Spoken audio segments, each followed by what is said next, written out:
Hi there and welcome back to Japan, where we're going to be doing another one of those little two-part reviews we did before. So this is the first of two videos that we're going to be checking out, and both of them are based on the idea of the One OK Rock song Dreamer, which I've never heard before and I'm going to be listening to for the first time now. One OK Rock are an interesting band for this channel. If you've been around with us for a while, you might know why.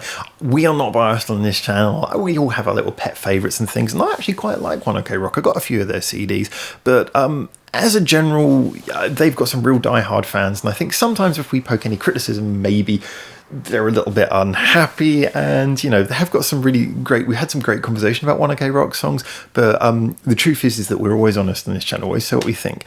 Now, this is why I'm a little bit both excited and worried about this one, because we're going to be listening, first of all, to One OK Rock song Dreamer, watching the video. Usually we don't have copyright problems with them, so hopefully the whole thing will go through, and you'll be able to do the entire reaction with me, but either way, you'll be seeing me reviewing this song after my first listen, and then after that, we're going to be listening to a band who's become quite popular on this channel doing a cover of this song, and that's a band called Girls Band Kakumai. Another Japanese band, obviously, as is in keeping with this channel. They are all-female rock band, and they do have quite a sort of raw edge song sound. I can imagine them doing a sort of older style One OK Rock song though, so I'm interested to see how the contrast lands, especially going male to female vocals, because as we discussed a few times on this channel, it's surprising how much difference male and female vocals can really make, because male vocals tend to be more in the similar EQ area to like the guitars, so often it's harder to punch a male vocal through over a guitar than it is with a female vocal, regardless what you might think and the stereotype that male vocals are better for rock. Usually you can get a better, fuller sound by putting a female vocal over a rock song. So I'm really interested to see what the contrast is like, how they approach that, how Girls Band Kakumai go to adapting this. But nonetheless, we listen to the One OK Rock version, the original version as far as I'm aware, of Dreamer first of all. Just so you know, before I do get into this, please be aware that this channel is not monetized like so many YouTube channels, meaning that we don't get any money from YouTube. There's many reasons we do that, partly so you don't have to watch adverts as much as we can avoid it, partly because of a dangerous situation with Japanese copyright being very, very strict and kind of old school, and partly because we like to follow the songs that you guys suggest to us. So basically, please, if you're enjoying this channel, really appreciate it. Even if you can just give like a tiniest bit, like the amount that it costs you to get like a coffee or something. If you can support us on the Patreon in the description below, that would be greatly appreciated. I really appreciate it. We're trying to get more benefits on there for you guys. And if you already support us, massive thanks to you for that. But anyway, enough of me waffling. Let's get straight in with this. This is One OK Rock with Dreamer, and then afterwards we will talk a little bit more, and then after this there'll be another video checking out the Girls Band Kakumai version of the same song. But hey, let's check out the original first of all. This is One OK Rock with Dreamer.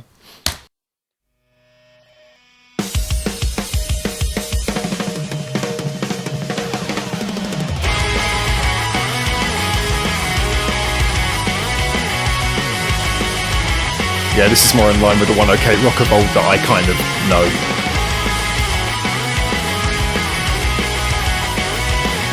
Love that drum beat, simple, but putting all the pressure on the snare to make everything sound a bit bigger.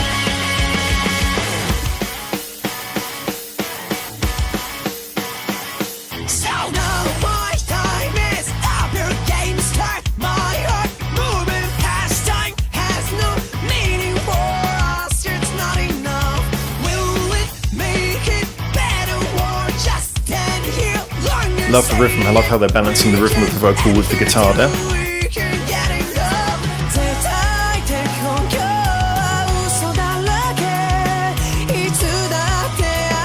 Two tackers.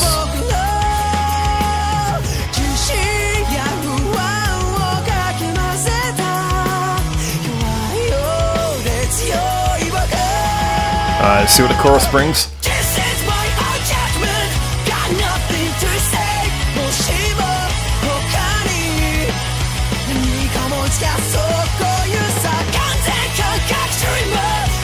Certainly rocks along brilliantly.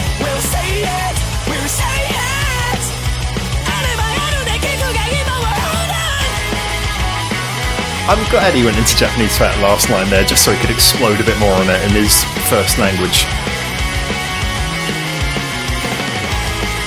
I gotta admit, usually I do prefer to hear him singing in Japanese.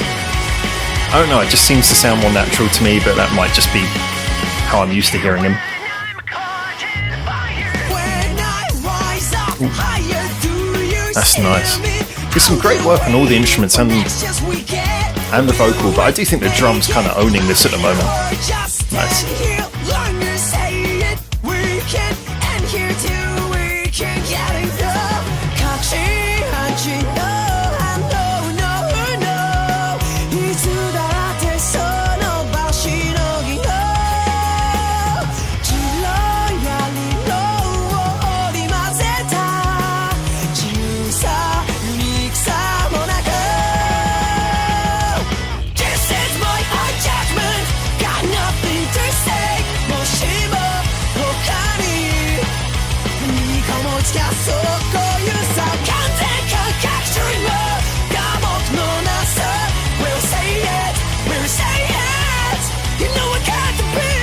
It's a simple, very sort of energy-filled, full-on rock chorus. Reminds me a lot of the sort of stuff that Bandmade are doing these days as well, actually.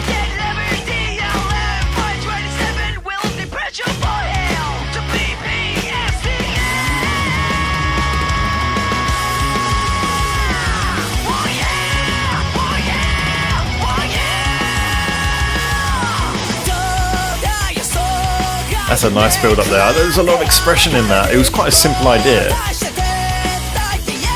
but it was really nice to express through the instrumentation.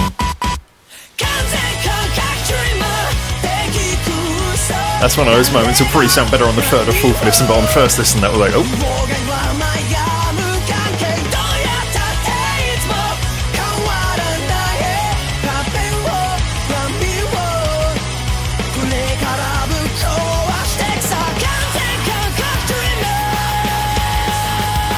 That's nice.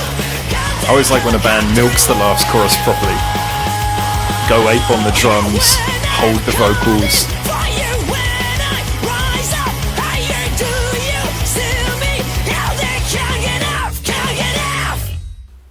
Alright, that's a really interesting one. Really interesting one. 10 seconds left. I'm guessing it's logos. It is logos. Let's just let that play out in all fairness, just in case.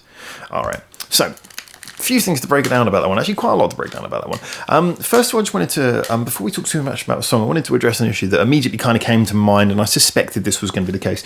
We talked a few times previously on the channel when talking about One OK Rock about the difference in how they've changed from how they sounded before. I'm guessing this is an earlier song to how they've sound subsequently and how they sound nowadays with a lot of their more recent singles.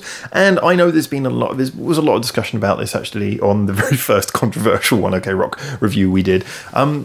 That some fans feel like the phrase was going, I hate this phrase, the phrase was going around sold out. I don't think you can sell out so long as you're enjoying what you're doing. I mean, let's face it, you do music, you want to make money from it, but you also want to enjoy it. So nothing wrong with doing pop music if you like doing sort of more poppy music. So I was very much, and I still am very much of the defense that if they enjoy the music they're doing now, they absolutely should not be held in any way negatively accountable for it. If they're enjoying it, let them do what they want to do, and if they're still selling, then clearly people are buying it. However, just from my own personal taste, when I hear things like this, it reminds me of how much more I like this sound coming from them, if I'm honest with you.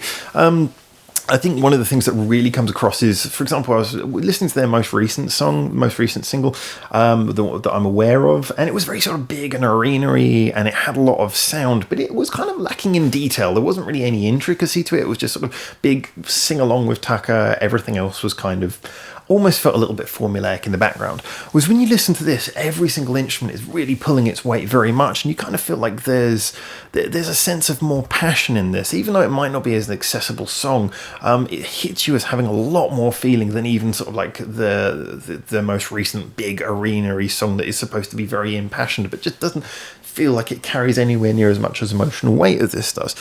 Even though in both cases I can't really say that I understand the lyrics fully, just being honest there.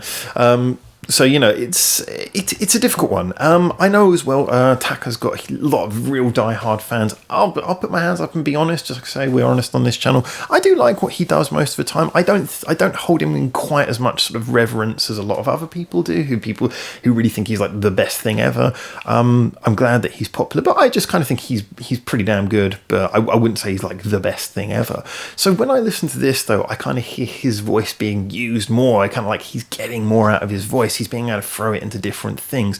You know, he's putting vibrato on little held notes in the right place, and other notes he's powering through, and it just feels like his voice is getting more of a workout, and he's using more of his talent. This is the sort of song that really makes me think, wow, more than hearing him loudly blast out a song that doesn't really require, if you like, the vocal gymnastics. But then again, as we also say on this channel very often, just doing something which is technically amazing doesn't necessarily make it sound good. So the question is, does this song sound good? And in my mind, yeah, that's one of the best One OK Rock songs I think I've heard. I would definitely gladly listen to that again.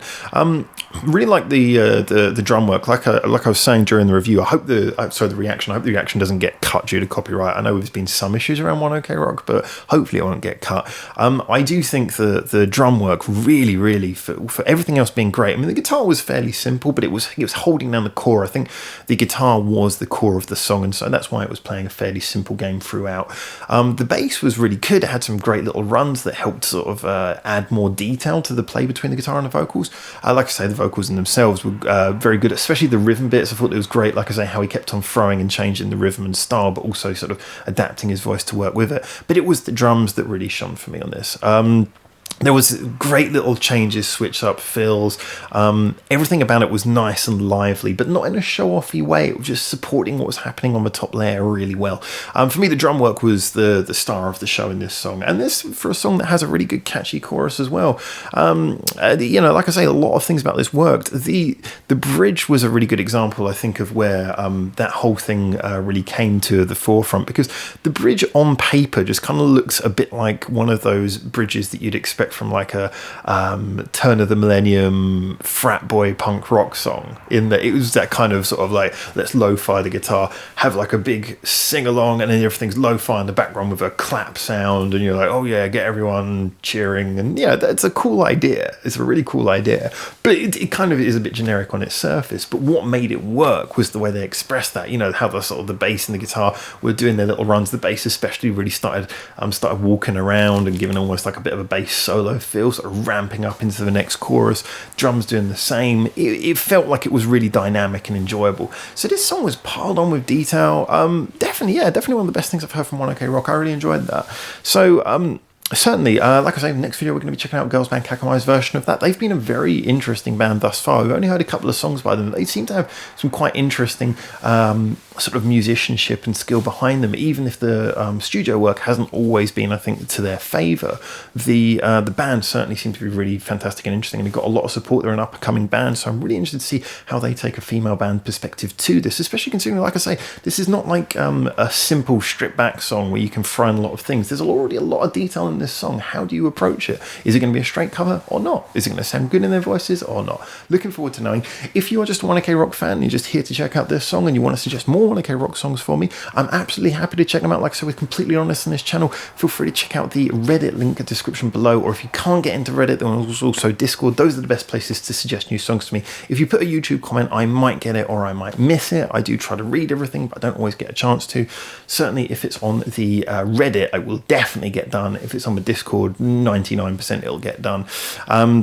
So yeah, really good to talk to you guys. Hopefully you'll be able to get in the comments to tell me what you think as well, whether you're a fan or not, whether you like this song or not, and hopefully you'll join me on the next video very soon, which I'll try and pop a link in the description as well for that, where we will be checking out the Girls Band Kakamai version cover. And if you like this channel, like, subscribe, all the YouTube stuff, but please as well, like I say, I don't get paid for doing this, so please have a look at our Patreon as well, which is linked in the description. I really would appreciate that.